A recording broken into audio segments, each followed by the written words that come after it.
साहेबांचं आगमन इथे झालेलं आहे।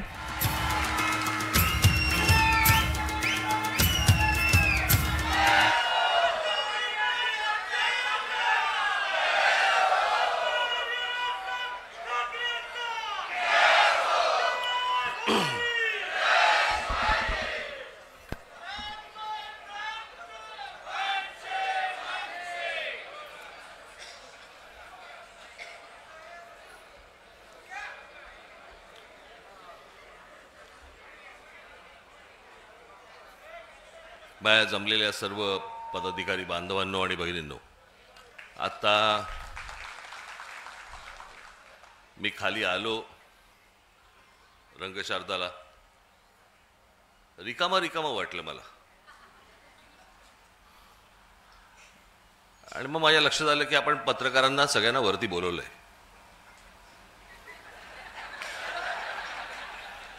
खाली कोणीच नव्हतं।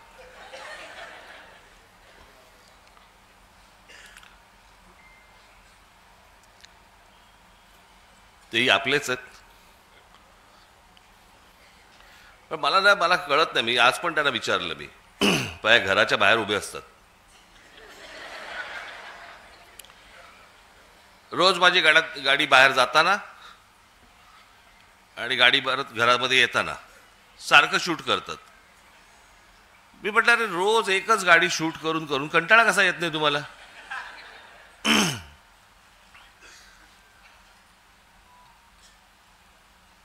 बरं, आज आमची तिकडे ती यशवंतराव चव्हाणला आमची बैठक होती। मवियाचे सगळे इतर नेते होते आणि आम्ही होतो। बाहेर पडताना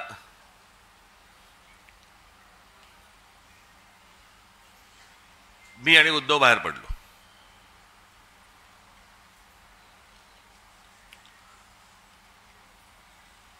मी त्याला विचारणार होतो, तिकडे जे सगळे कॅमेरावाले होते त्यांना विचारणार होतो, कारण परत सुरू करणार 11वी भेट मोजतायत, आम्हीच विसरलो। बरं, आता सोडून द्या ना, आता उठणं बसणं तर होणार आहे, भेटणं होणार आहे, ते चालू राहणार आहे। मोजताय कसले 9वी भेट 10वी भेट, आणि ते किती वेळा दाखवणार? मलाच कंटाळा आला तर लोकांना किती कंटाळा येत असेल?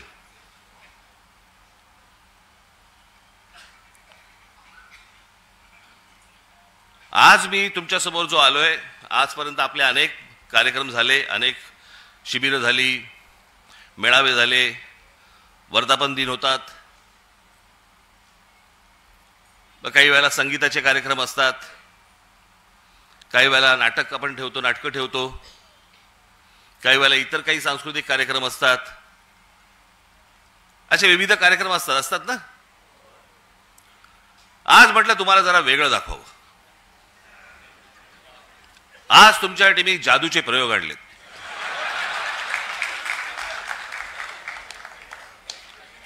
मी म्हटलं जरा जादूचे प्रयोग वगैरे जरा बघायला तुम्हाला पण मजा येईल।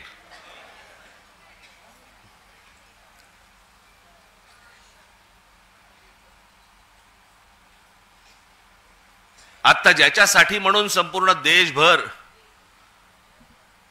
जी प्रत्येक राजकीय पक्षाच्या मनात आणि प्रत्येक मतदाराच्या मनात जी शंका निर्माण झालेली आहे या देशाच्या निवडणुकांबद्दलची, त्याची एक गोष्ट तर तुम्ही सुरू केलेलीच आहे, दुबार मतदार याद्यांची।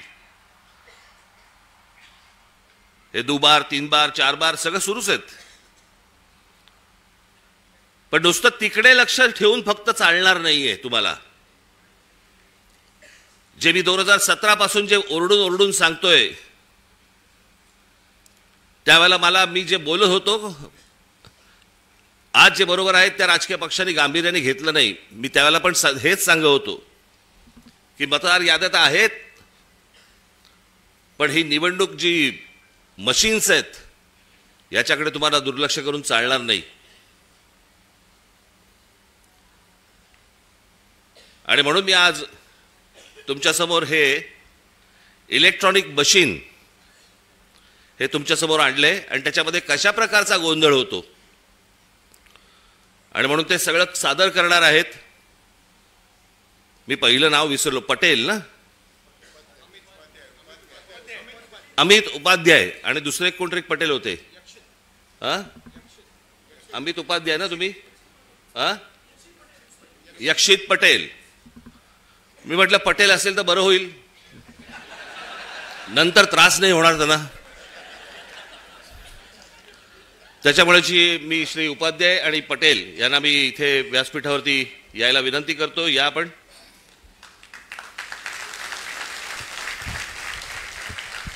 आणि आज संपूर्ण महाराष्ट्राचा सर्व पत्रकार मीडिया इथे आहे. आपणही, मी माझं बोलून झालं की इथे बाजूला जरा थांबणार आहे, त्यांचं पूर्ण झालं की मी परत आपल्यासमोर येणार आहे. तर मला असं वाटतं आपण दोघांनी महाराष्ट्राला हे सर्व जादूचे प्रयोग एकदा दाखवावेत, कळलं का? आणि त्याच्यातनं सगळ्यांचे डोळेही उघडतील, लोकांपर्यंतही हे पोचेल काय चाललंय महाराष्ट्रात आणि देशात, हेही मला असं वाटतं सर्वांना समजेल, तुम्हालाही समजेल. त्याच्यामुळे ह्या गोष्टींकडे दुर्लक्ष करू नका. मी आपल्याला थोड्या वेळाने भेटतो. धन्यवाद.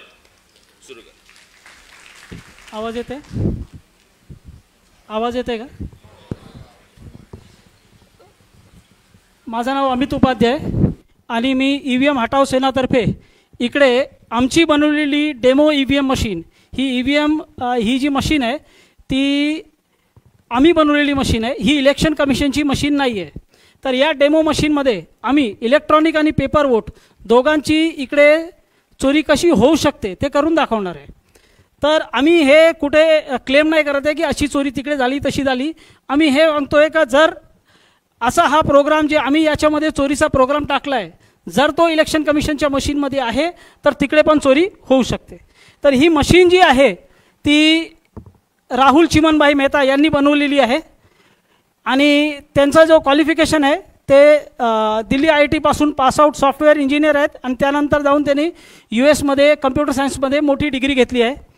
त्यांना ही चोरी जेव्हा समजली त्यावेळी हे डेमो मशीन त्यांनी बनवली आणि या डेमो मशीनमध्ये आता आम्ही थेट काम चालू करू आणि आपण काय चोरी कशी होऊ शकते ते बघू. आता हे डेमो चालू करण्याचा अगोदर हा आपला VVPAT आहे. VVPAT म्हणजे ज्याच्यामध्ये आपल्याला पावती दिसते. हा बॅलेट युनिट आणि कंट्रोल युनिट आहे. बॅलेट म्हणजे जिकडे आपण बटन दाबतो आणि कंट्रोल युनिट म्हणजे ज्याच्यामध्ये इलेक्ट्रॉनिक वोट जाऊन सेव्ह होतात. तर आपण इकडे चालू करू पहिला प्रकार. तर आपण बघू शकता बॅलेट युनिटमध्ये, मी कॅमेरामॅनला रिक्वेस्ट करणार का इकडे बघा, याच्यावर थोडं झूम केलं तर आता आपल्याला काय दिसतं, इकडे 3 कॅन्डिडेट्स आहेत. एक आपला सफरचंद आहे, केळा आहे आणि कलिंगड आहे. आणि आपण आता डायरेक्ट वोटिंगला लागू. तर वोटिंग चालू करण्याच्या अगोदर मी सगळ्यांना दाखवतो पहिले हे VVPAT उघडून का VVPATमध्ये कुठलीही पावती नाही आहे. VVPATमध्ये पहिल्यापासून कुठलीही पावती नाही आहे, म्हणजे कुठलीही वोटिंग नाही झाली आहे. तर आपण इकडे आता वोटिंग चालू करू आणि जे आपण वोट करणार त्याची पावती आपण इकडे बघणार आणि मग आपण कन्फर्मेशन करणार का आपल्याला ती पावती दिसली आणि त्यानंतर मग आपण सगळं चेक करणार का पुढे काय होतं. तर मी इकडे सगळे बघू शकता की मी केळ्याला मत दिलं आणि सगळ्यांना केळ्याची पावती दिसतंय का कन्फर्म करा. मग आपल्याला केळ्याची पावती दिसली म्हणजे पहिला वोटर आला आणि त्याने केळ्याला मत दिलं आणि त्याला केळ्याची पावती दिसली. आता तो समाधानी झाला आणि तिकडून गेला तर आपण काय बोलू नाही शकत का काय त्याच्यामध्ये प्रॉब्लेम आहे. त्यानंतर दुसरा वोटर येतो. दुसरा वोटर पण समजा असा आहे का तो एकच फॅमिलीचा आहे किंवा एकच एरियाचा आहे आणि एकच मानसिकतेचा आहे, तो पण केळ्याला मत देतो असा होतो. आता परत समजा मी केळ्याला मत दिलं तर आपण बघू इकडे आपल्याला काय दिसतं, परत केळ्याची पावती दिसली. या प्रकारे 2 वोटर आले, दोघांनी केळ्याला मत दिलं आणि केळ्याची पावती पण बघितली. आता ते समाधानी होऊन गेले. त्यानंतर आपण काय करतो, आपण एक मत कलिंगडला देतो. आता कलिंगडला मत दिलं, आपण परत कलिंगडची पावती कन्फर्म करू. आपल्याला कलिंगडची पण पावती दिसली. या प्रकारे 3 वोटर आले, 2 केळ्याचे आणि 1 कलिंगडचा. त्यानंतर चौथा वोटर येतो आणि चौथा वोटरनी पण कलिंगडला मत दिलं. अशा प्रकारे 2 वोटर केळ्याचे आणि 2 वोटर कलिंगडचे. आता 4 वोट झालेत. आपण तिसरा कॅन्डिडेट जो आहे केळा सफरचंद, त्याला आपण 1 मत त्याला पण देऊ. मग आपण सफरचंदला पण मत दिलं. आता सफरचंदची पण पावती बघा असे 5 वोटर आले. सगळ्यांनी आपला वोट केलं, 2 केळ्याचं, 2 कलिंगडचं आणि 1 सफरचंदचा. याप्रमाणे वोटिंग झाली. आता समजा इलेक्शन संपलं आहे, आज इलेक्शन होता, इलेक्शन संपलं. 3 दिवसानंतर आपण इलेक्शनचा निकाल बघू. पहिले आपण जो इलेक्शनचा निकाल बघणार तो इलेक्ट्रॉनिक वोट असेल. तर इलेक्ट्रॉनिक वोट म्हणजे जे आपल्याला दिसत नाही आणि त्याची काउंटिंग काय दाखवते बघा. मी कॅमेरामॅनला रिक्वेस्ट करणार का ते फक्त या LED वर झूम करा, तर सगळ्यांना तो निकाल दिसेल. निकाल असा येतोय का 3 वोट जे आहे ते सफरचंदाला भेटले आहेत, 1 वोट जे आहे ते केळ्याला भेटलं आहे आणि 1 वोट जे आहे ते कलिंगडला भेटलं आहे. पण आपण काय वोट केलं होतं हे आपल्याला माहिती आहे. 1 वोट आपण केला होता सफरचंदला आणि 2 केले होते केळे आणि कलिंगडला, आणि आपण त्याची पावती पण बघितली होती. तर आपण आता बघू की याच्यामध्ये आपल्याला काय दिसतंय. आपण हे सगळं बघितल्यानंतर आपल्याकडे एकच उपाय आहे. भरपूर आमदारांनी हे केलं पण होतं का बाबा आम्ही पैसे भरू आणि VVPATची मोजणी करू. VVPATची पावती जर 100% मोजणी केली तर चोरी पकडली जाणार असे बोलणारे बोलतात. पण तर आपण इकडे काय करू, ते याला उघडू आणि चेक करू. पहिले आपण बघितलं होतं का याच्यामध्ये कुठलीच पावती नव्हती. तर एक एक करून उघडणार. पहिला हा आपण हे बघू शकता केळ्याचं. दुसरा हे बघा, हे केळा, हे कलिंगड. परत बघा, हे परत सफरचंद. या प्रकारे सफरचंदचे 2 मत झाले, आपण एकच दिले होते. आणि इलेक्ट्रॉनिक वोटच्या बरोबर जर याची आपण मॅचिंग केली तर 100% मॅचिंग झाली. म्हणजे इलेक्ट्रॉनिक वोट आणि पेपर स्लिपचे वोट हे 100% मॅचिंग करून आपला हा प्रोग्राम हा आपल्याला वोट चोरी करून देऊ शकतो. आता हा प्रोग्राम जर इलेक्शन कमिशनच्या मशीनमध्ये आहे तर प्रॉब्लेम आहे, नाहीतर मग आम्ही हे तुम्हाला खेळ दाखवतोय. तर पुढे काय समजायचं ते आपण समजू शकता.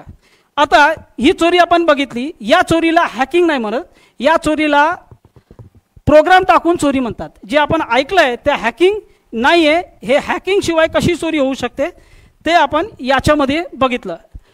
तर ही चोरी जी झाली ती कशी झाली हे आपण परत समजण्यासाठी परत इकडे वोटिंग स्टार्ट करू आणि बघणार का आपल्याला काय दिसतंय. पहिले आपण बघून घ्या आतापर्यंत कुठली वोटिंग नाही झाली आहे. तर इकडे आपला प्लीज डू वोटिंग म्हणजे 0 वोट. आणि आता हे आपण VVPAT पण बघतोय, याच्यामध्ये पण पावती नाही आहे. तर ही जी चोरी झाली त्याला समजण्यासाठी आपल्याला थोडासा हे VVPATचं माहिती पाहिजे. तर आपल्याला ब्लॅक ग्लासची जर स्लाईड्स आली तर बरं होईल. हे या VVPATमध्ये 2017च्या जवळ असा काळा कास लावला गेला होता. अगोदर जो VVPAT होता त्याच्यामध्ये काळा कास नव्हता. आता हे काळा कास लावल्यानंतर काय गोळ होऊ शकतो हे आपण समजण्याचा प्रयत्न करू. आता मी हा काळा काच काढलाय, काळा काच काढून बाहेर ठेवलाय आणि परत 30 वोटिंग आपण करत बघू. तर परत मी तशीच वोटिंग करतोय आणि आपण बघू शकता का केळ्याची पावती आली, लाईट पेटली, आपल्याला व्यवस्थित केळ्याची पावती दिसते. जेव्हापर्यंत लाईट आहे ती पावती दिसणार. आणि जर हा काळा काच काढला, काळा काच इकडे ठेवला तर आपल्याला काहीच नाही दिसणार. जे दिसणार आहे ते तेव्हाच दिसणार जेव्हा पहिल्यासारखा VVPAT असेल. पहिल्याचा VVPAT जो होता त्याच्यामध्ये काळा कास नव्हता. आता काळा कास लावल्यानंतर वोट झाल्यावर पहिला वोट जेव्हा वोट करणार त्याला त्याची पावती दिसणार फक्त लाईट पेटल्यावर. तर ही लाईट जी आहे ती 8 सेकंदासाठी पेटते आणि 8 सेकंदामध्ये आपल्याला ती पावती दिसते. पण ती पावती जर त्याचा वोट चोरी करायचा असेल तर ही पावती हा प्रोग्राम अडकून ठेवणार, त्याला खाली पाडणार नाही. आणि दुसरा वोटर जो येणार वोट करायला त्याला ही पावती दिसणार नाही. तर काळ्या काचच्या मागे अशी पावती अडकलेली आहे हे दुसरा वोटरला माहीत नाही पडणार. तो येतो, तो पण केळ्याला वोट देतो आणि आपल्याला इकडे काय दिसतं, दुसऱ्या वोटरसाठी परत इकडे लाईट पेटवली जाईल आणि त्याला पहिल्याची पावती दिसेल. आणि अंधारात काय होतंय बघा,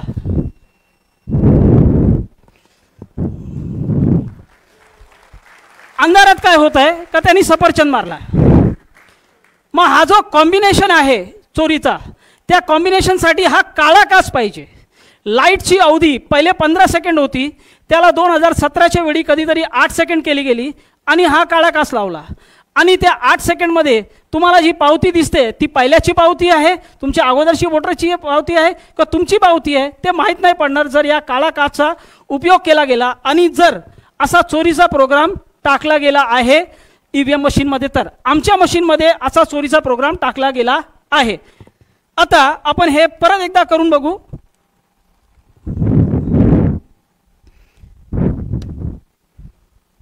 मी आता इकडे कलिंगडला मत देतोय. सगळ्यांनी पावती बघा. कलिंगडची पावती आपल्याला दिसली. लाईट पेटली. जेव्हापर्यंत लाईट पेटत आहे तेव्हापर्यंत दिसणार. एकदा लाईट बंद झाली का आपल्याला काय पावती दिसणार नाही. पण इकडे बघा, प्रोग्रामला मत चोरी करायचं आहे म्हणून त्यांनी काय केलं आहे, पावती अडकून ठेवली आहे. आता इकडे अडकलेली ही पावती जी आहे ते काळ्या काचच्या मागे दुसऱ्या वोटरला दिसणार नाही.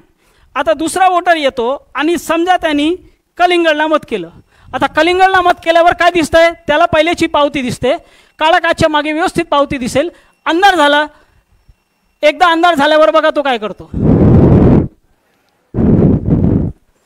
तर हा काळा काच जो प्रोग्राम आहे तो प्रोग्राम वोट चोरी करणार आणि हा जो काळा काच आहे ती चोरी लपवणार. पहिल्याची जी मशीन होती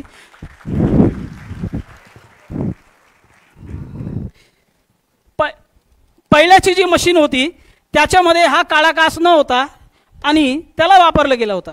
आता आपण जर पाहिजे तर याला मॅचिंग करून बघू शकतो. हे बघा, परत मॅचिंग झाली. 2 आपल्याला सफरचंद भेटले, 1 केळा भेटला, 1 कलिंगड भेटला आणि एक वोट जे आहे तो केळ्याचा आणि कलिंगडचा चोरी होऊन सफरचंदला गेला. आपण 4 वोट केले होते. तर याप्रमाणे हा काळा काच जो आहे तो चोरी लपवू शकतो आणि जर चोरीचा प्रोग्राम आहे तर तो चोरी करू शकतो. आता हा चोरीचा प्रोग्राम मी या मशीनमध्ये टाकला आहे. इलेक्शन कमिशनच्या मशीनमध्ये हा प्रोग्राम आहे नाही आहे मला माहीत नाही. सगळ्यांनी आपला गेस करू शकता. तर हा एक प्रकारची चोरी झाली. त्यानंतर जर इलेक्शन कमिशनच्या मशीनमध्ये आपल्याला काळे काचचे पुरावे आहे का नाही आहे हे समजायचं आहे तर आपण हे बघू शकता. हे जून 2017च्या अगोदर या बाजूचा आपण बघू शकता. हा जो काच आहे तो ट्रान्सपरंट आहे, पारदर्शक आहे. त्याच्यामध्ये 15 सेकंडसाठी लाईट नाही पेटली जरी किंवा 8 सेकंड जरी लाईट नाही पेटली तर पावती येताना थांबताना पडताना सगळं व्यवस्थित दिसणार. पण हा काच जो आहे त्या काचाचा मागे जेव्हा लाईट असेल तेव्हाच दिसणार आणि लाईट किती पेटायची, किती वेळ पेटवायची आहे ते डिपेंड करणार प्रोग्रामवर. मग प्रोग्राम जर याला 8 सेकंडसाठी पेटवणार तर मग या प्रकारे चोरी होऊ शकते. तर आता आपण अजून जे थोडेसे पटापट पुरावे बघून घेऊ. तर हे एक व्हिडिओ आहे. ओरिजिनल EVM मशीनमध्ये वोटिंग झाली होती. आता आपण बघा, हे आपल्याला इकडे झालं. हे बटन दाबली, इकडे पावती येताना थांबताना पडताना काहीच नाही दिसते, फक्त लाईट पेटली. आता ही या माणसाच्या वोटची पावती आहे का याचा अगोदर कोणी वोट देऊन गेलाय ते माहीत नाही पडणार. मग आपल्याला व्यवस्थित हे 7-8 सेकंडमध्ये कळतं. हा आता हे सोलापूर विधानसभामध्ये उघड पडलेली एक VVPAT मशीन होती. तर वरती आपण बघू शकता एक पारदर्शक काच आहे. 2 काच असतात, एक पारदर्शक काच आणि खाली आपल्याला काळा काच दिसतंय. म्हणजे इलेक्शन कमिशनच्या मशीनमध्ये असा काळा काच आहे. जर त्याच्यामध्ये हा प्रोग्राम पण आहे तर काय होऊ शकतो आपण समजू शकता.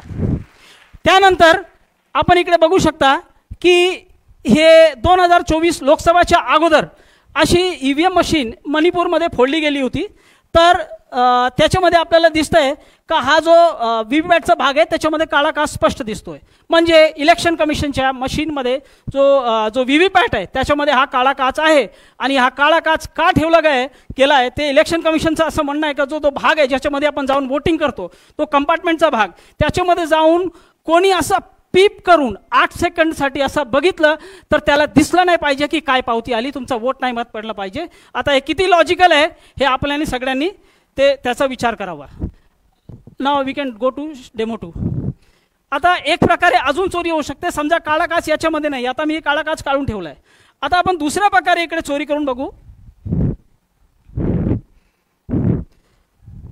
आपण मॉल वगैरेमध्ये जातो, तिकडे मॉलमध्ये गेल्यावर जर आपण तिकडे जे नल वगैरे असतात त्याच्याखाली हात टाकलं का आपोआप तिकडे पाणी पडतो.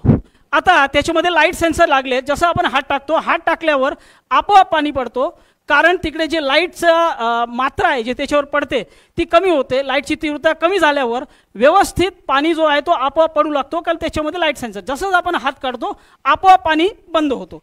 आता तो लाईट सेन्सर इलेक्शन कमिशनच्या मशीनमध्ये पण लागला. याचे पुरावे आपण पुढे बघू, पण त्यांनी कशी चोरी होऊ शकते हे मी इकडे करून दाखवण्याचा प्रयत्न करतो.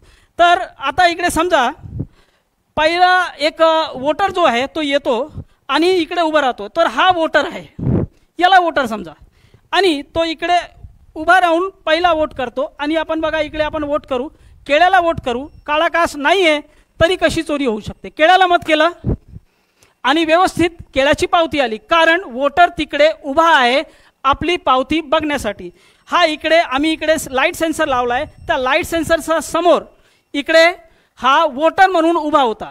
तर जर इलेक्शन कमिशनच्या मशीनमध्ये असा प्रोग्राम आहे का 4 सेकंडच्या आत वोटर तिकडून निघून जातोय, म्हणजे वोटर तिकडे आला, बटन दाबतो, त्याच वेळी व्हीव्हीपॅट तिकडे मोजणी करतो का लाईट किती आहे, आणि 4 सेकंडचा आत जर प्रोग्रामिंग 4 सेकंडची आहे तर 4 सेकंडचा आत वोटर जर तिकडून निघून जातो तर तिकडे त्याला बघण्यासाठी कोणी नाही आहे. इलेक्ट्रॉनिक आणि पेपर वोट दोघं तिकडे चोरी होतील. आता तसा वोटर आता इकडे काय केलाय, तो निघून गेलाय. वोटर मी इकडे बाजूला ठेवलाय, सेन्सरच्या समोर कोणीच नाही आहे. बटन दाबल्यानंतर वोटर तिकडे थांबत नाही आहे. आणि काय होतंय ते बघू. तर मी परत केळ्याला मत देतोय. आता परत केळ्याला मत दिलं तर बघा काय येत आहे, वोटर तिकडे थांबला नाही आहे, सेन्सरच्या समोर कोणीच नाही आहे, केळ्याच्या ठिकाणी सफरचंद आला. हे कसं काय झालं, कारण याच्यामध्ये अशी प्रोग्रामिंग आहे तर वोटर जर तिकडे थांबत नाही आहे, 4 सेकंडचा अगोदर निघून गेला, त्याच्या अगोदर मी पावती काढणार नाही. वोटर जर निघून जातोय, आपल्याला बघणारा कोणीच नाही आहे, लाईट सेन्सरला व्यवस्थित माहीत पडतंय, वोटर तो काय करतो, इलेक्ट्रॉनिक आणि पेपर वोट दोघं चोरून घेतो. आपण 10 सेकंदामध्ये हे परत प्रयत्न करू कलिंगडवर, कारण आम्ही हे सगळं वोट चोरी करून सफरचंदला देणार आहोत. तर मी परत वोटरला उभा करतोय, वोटर इकडे उभा झाला, परत मी कलिंगडला मत दिलं. आता कलिंगडला मत दिल्यावर काय येते बघू, व्यवस्थित कलिंगड आला, कारण वोटर इकडे उभा आहे. आता कलिंगड इकडून, आता वोटर इकडून गेला, वोटर गेला. आपण परत कलिंगडला मत देऊ.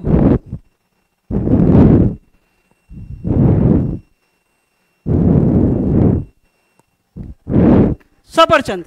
तर हा प्रोग्राम चोरीचा आहे, पण त्या प्रोग्रामला जी मदत पाहिजे तर याच्यामध्ये लागलेला लाईट सेन्सरची पाहिजे. पण इलेक्शन कमिशनचा जो व्हीव्हीपॅट आहे त्याच्यामध्ये लाईट सेन्सर आहे का, आम्ही चोरी दाखवण्यासाठी उगीच बोंबा मारतो आणि याच्यामध्ये सेन्सर लावला आहे. पण इलेक्शन कमिशनच्या मशीनमध्ये सेन्सर आहेत, याचे पुरावे आपण बघू. हे इलेक्शन कमिशनचा स्वतःचा मॅन्युअल आहे, त्यांनी आपल्या हातातून लिहिलेला मॅन्युअल आहे.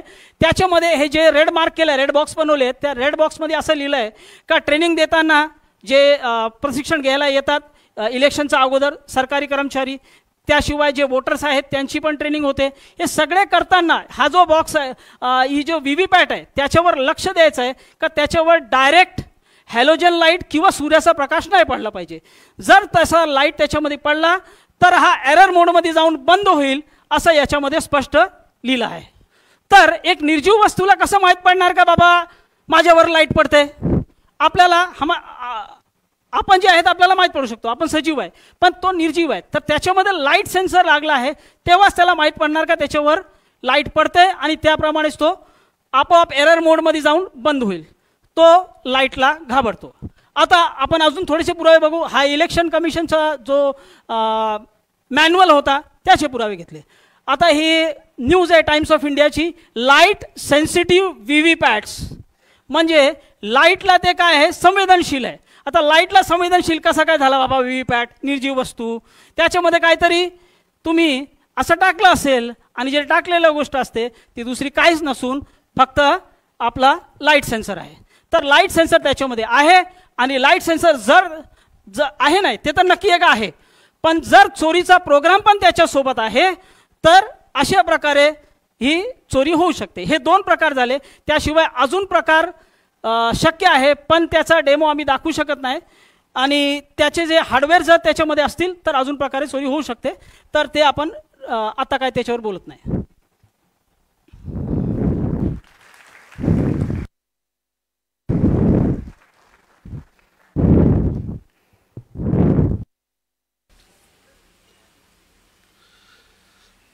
पाहिलं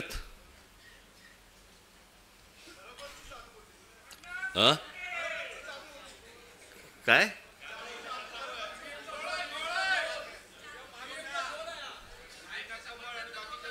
म्हणून तुम्ही जर लक्ष नाही दिलं ना तर हातात केळच येणार.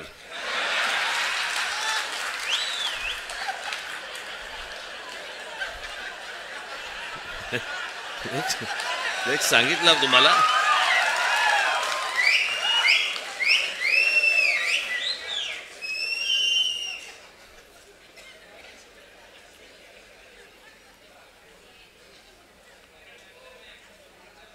हे आपण गेले अनेक वर्ष आपण ही ओरडून ओरडून सांगतोय. मी मागे पण आता आपलं ज्याला शिबिर झालं त्यावेळेला पण मी म्हटलं, लोक आपल्याला सांगतायत की राज ठाकरेंच्या सभांना गर्दी होते पण मतांमध्ये ते येत नाही. कारण हे जे गेल्या 10-12 वर्षात जे सुरू झालंय,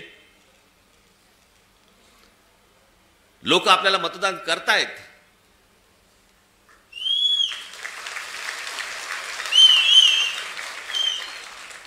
पण ह्या सगळ्या भानगडीमधनं आपल्याला दरवेळेला पराभव पत्करावा लागतो.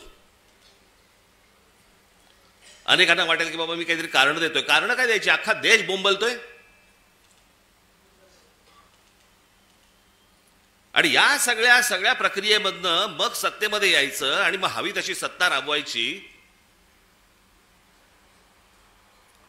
बरं, आपण काय सांगतो आहोत त्यांना? आपण त्यांना सांगतो आहोत मतदार याद्या स्वच्छ करा.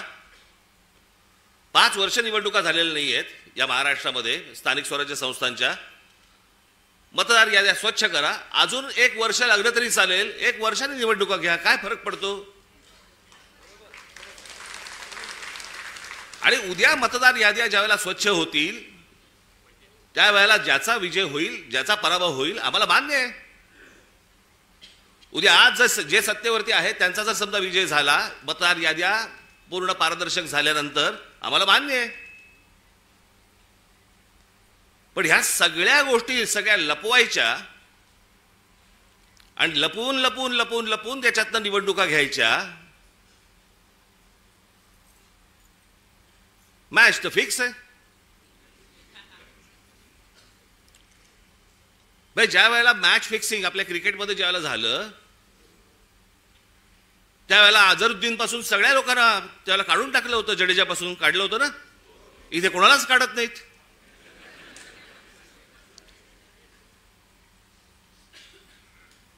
मुख्य निवडणूक आयुक्त काय सांगतात म्हणे, सीसीटीव्ही कॅमेरामधलं जे काही शूटिंग आहे ते म्हणे प्रायव्हेट आहे. प्रायव्हेट काय काय काय त्यांनी शब्द वापरला? हा, त्याची प्रायव्हसी. प्रायव्हसी कसली आली? एखादा माणूस मतदान कुठे करतोय, मत कुठे देतोय, ही प्रायव्हसी असू शकते. मतदार कसा प्रायव्हसी त्याची असेल जपायची? आम्हाला माहिती आहे की मतदार कोण आहे ते. जे पटत नाहीत, जे पचत नाहीत असे कोणते तरी उत्तर द्यायची आणि त्या सगळ्या भानगडीमध्ये या सगळ्या निवडणुका घ्यायच्या. आणि मग सत्तेमध्ये आल्यानंतर वेडवाकडं कसंही वागायचं, जे मी त्या दिवशी तुम्हाला सांगितलं तसं. या सगळ्या राज्यांवरती, या सगळ्या शहरांवरती त्यांचा सगळ्यांचा डोळा आहे. बाकीचे सगळे तर गेलेच आहेत घरंगळत. आजची बातमी, आजची किती आपण आपला सगळा स्वाभिमान किती घाण टाकायचा, याला काही मर्यादा? ते कुठे आणले पेपर आहेत ते?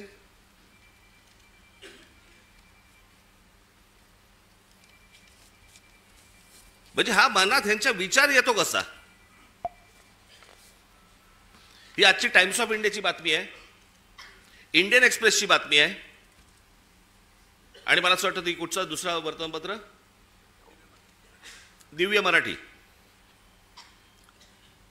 बाकीच्या वर्तमानपत्रामध्ये मी शोधत होतो पण त्याचा GR देखील आलाय. आणि हे एकनाथ शिंदेचं खातं. काय करतायत हे जर ऐकाल ना, नाही तुमची तळपायाची आग मस्तकात गेली तर सांगा मला. नरेंद्र मोदींच्या 75व्या वाढदिवसानिमित्त टुरिझम डिपार्टमेंट महाराष्ट्रामध्ये काही टुरिझमचे स्पॉट काढतायत आणि त्याची केंद्र काय, त्याचं नाव काय दिलंय, नमो केंद्र. नमो टुरिझम सेंटर्स,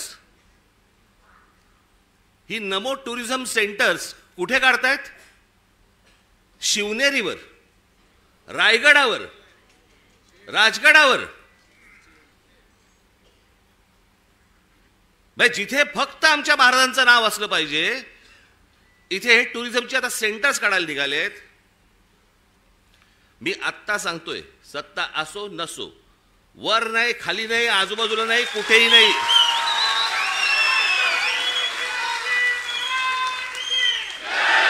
उभं केलं की फोडून टाकणार.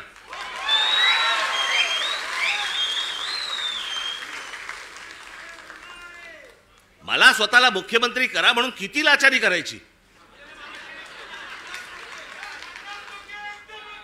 बरं, हे वरती पंतप्रधान देखील माहिती नसेल की खाली काय चाटुगिरी चालू आहे. इथपर्यंत हे कशात नाही येतं? ही सत्ता डोक्यात गेली ना की आम्ही वाटेल ते करू.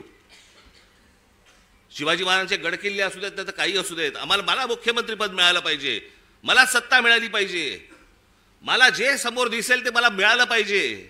याच्यासाठी ज्यांना ज्यांना काही मला खुश करता येईल ते मला खुश करावं लागेल. मुंबईमधल्या जागा द्यायच्या आहेत, अडाणलेला देऊन टाका, तो बोट ठेवेल तिकडे जागा देत आहेत.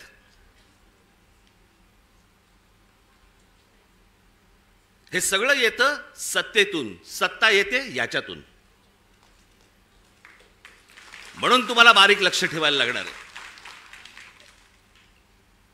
आणि याच्यासाठी म्हणून तो आपला उद्याचा 1 तारखेचा आपण मोर्चा काढतो आहोत. दणदणीत मोर्चा झाला पाहिजे, दिल्लीपर्यंत कळलं पाहिजे महाराष्ट्रामध्ये काय आग पेटली आहे ती.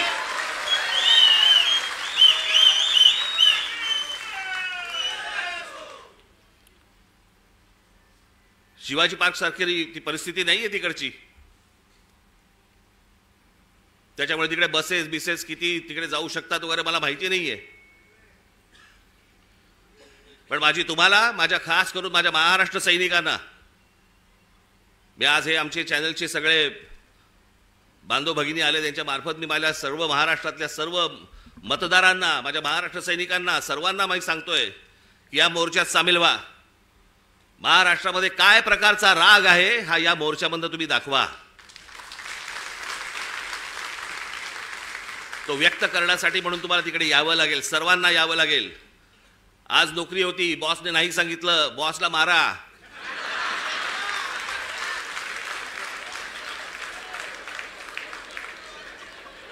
शनिवार पुरता 1 मत त्याच्या गालावर द्या.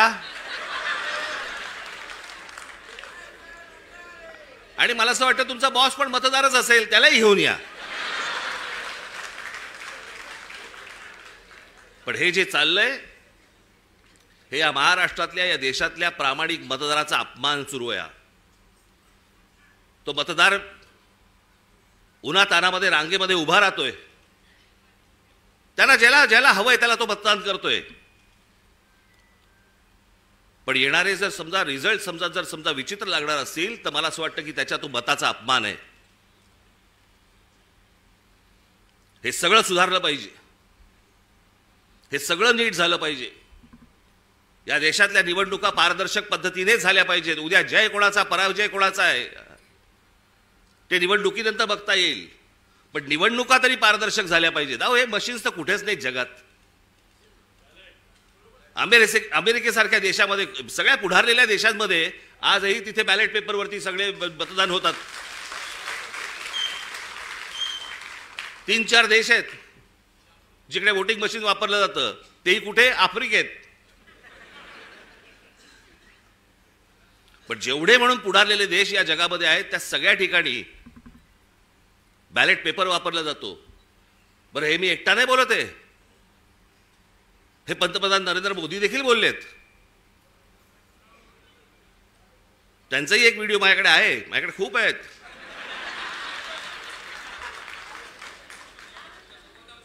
पण मला असं वाटतं की ही गोष्ट तुम्ही सर्वांनी गांभीर्याने घेणं गरजेचं आहे.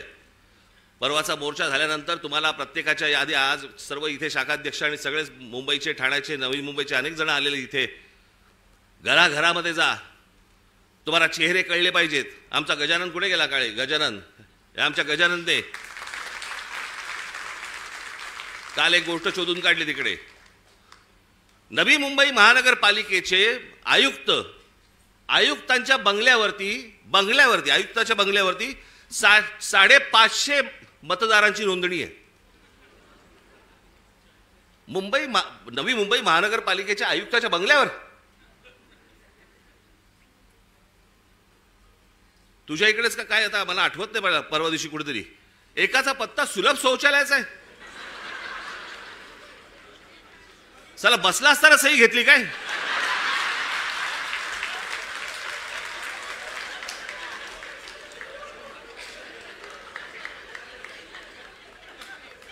काहीही सुरू आहे. आणि मला असं वाटतं हा काही पोरखेळ नाहीये. हा आमच्या सर्वांच्या आयुष्यातली प्रत्येकाची 5-5 वर्ष जात आहेत.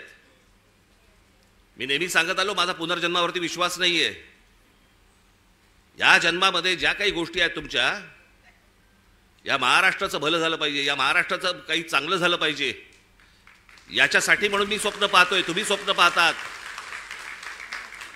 आणि त्या स्वप्नांची जर राखरांगोळी जर समजा ही मशीन्स करणार असतील, काय उपयोग आहे निवडणुकांना? आणि म्हणून मला तुम्हाला फक्त सांगायचं आहे की परवाच्या मोर्चाला दणदणीतपणे तुम्ही याच, पण त्याच्यानंतर घराघरामध्ये जाऊन तुम्हाला चेहरे कळले पाहिजेत, कोण मतदार आहेत, कोण उतरतायत, कोण जात आहेत. हे प्रत्येक ठिकाणी जे सगळे दुबार बिबार भरलेत, हे सगळे नष्ट केले पाहिजेत. आणि अत्यंत चांगल्या पद्धतीने या महाराष्ट्रामध्ये निवडणुका झाल्या पाहिजेत. बाकीच्या ज्या काही कायदेशीर ज्या काही गोष्टी करायच्या आहेत त्या चालू आहेत, ते करणं सुरूच आहे. तुम्हाला 1 तारखेला अनेक गोष्टी समजतीलच काय काय पुढे सुरू आहे ते. आणि टप्प्याटप्प्याने आपल्याला पुढे जायला लागेल. ही एक खूप मोठी लढाई आहे. ही आपल्याला सर्वांना एकत्र लढावी लागेल, महाराष्ट्राला लढावी लागेल. प्रत्येक वेळेला महाराष्ट्रानेच पहिलं पाऊल पुढे टाकलेलं आहे. यावेळेला देखील पहिलं पाऊल महाराष्ट्रच टाकेल. आणि म्हणून तुम्ही सर्वजण मोठ्या संख्येने येत्या 1 तारखेला आपण दणदणीत पद्धतीने सर्वजण तिथे हजर राहाल अशी एक आशा अपेक्षा बाळगतो. मग अशी म्हटल्याप्रमाणे तिकडे बसेस सगळं किती होऊ शकणार आहे मला माहिती नाही आहे, कारण शक्य नाही होणार. त्याच्यामुळे मी स्वतः लोकलने येणार आहे.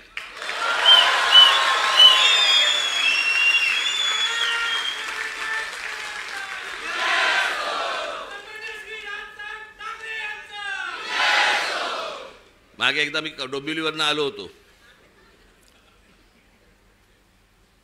जातानाच मी खूप वर्ष झाली त्याला, बरीच वर्ष झाली त्याला, 3-3.5 तास लागले हो मला डोंबिवलीला पोहोचायला. गचा गचा गचा गचा गचा चालू आहे आपलं तिकडे त्या खड्ड्यामधनं. ट्रॅफिक जॅम, तो सगळा तो तुमचा शिळफाटा. तिथे पोहोचलं की तो शिळफाटा फाट्यावरच मारतो.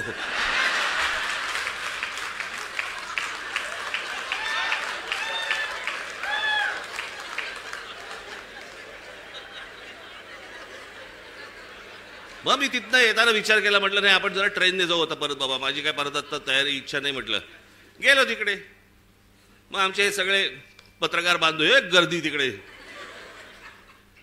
बरं तोपर्यंत त्यांना माहीत नव्हतं मी रेल्वेने प्रवास ह्याच्या अगोदर केलाय तो. मी जवळपास 2 वर्ष मी जे स्कूल ऑफ आर्टला जाताना मी हार्बरने जायचो. त्याच्यामुळे डबे कुठचे येतात वगैरे मला नीट माहिती होतं. मी उभा होतो, गाडी हळू झाली, मी बघितलं लेडीज डबा, महिलांचा डबा होता. हे सगळेजण ताबाताबात होते, सगळे कॅमेरे बिमेरे पत्रकार सगळे. मी आपलं जाताना फक्त एवढंच केलं, हे सगळेजण त्या महिलांच्या डब्यात शिरले, मी मागच्या डब्यात शिरलो.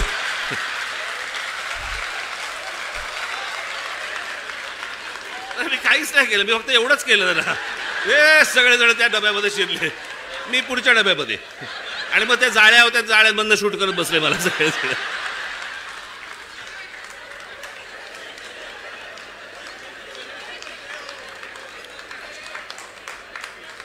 असो, तर मला काय सांगायचंय माझ्या पत्रकार बांधवांना समजलं असेल. 1 तारखेला विनाकारण गर्दी करू नका. तर मी 1 तारखेला तिकडे येणार आहे. रेल्वेने मी खूप अगोदरच पोहोचणार आहे तिथे, लवकर येऊन थांबणार आहे तिकडे. कुठे थांबणार ते सांगणार नाही तुम्हाला, पण अगोदर येणार. तुम्ही सगळेजण जोरदार तयारीला लागा.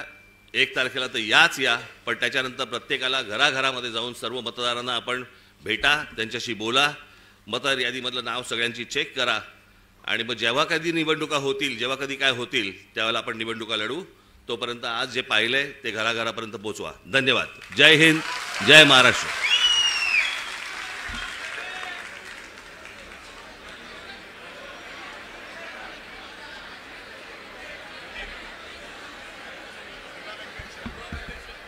एक महत्त्वाची सूचना आहे.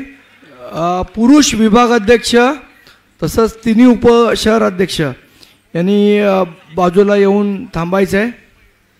मुंबईचे पुरुष विभागाध्यक्ष आणि तिन्ही उपशहराध्यक्ष यांनी बाजूला येऊन थांबायचं आहे. आणि या मेळाव्याची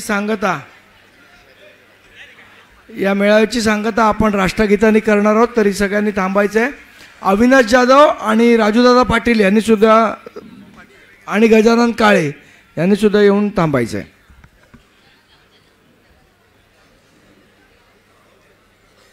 जनगण मन अधिनायक जय हे भारत भाग्य विधाता. पंजाब सिंध गुजरात मराठा द्राविड उत्कल बंग. विंध्य हिमाचल यमुना गंगा उच्चल जलधि तरंग. तव शुभ नामे जागे, तव शुभ आशीष मागे.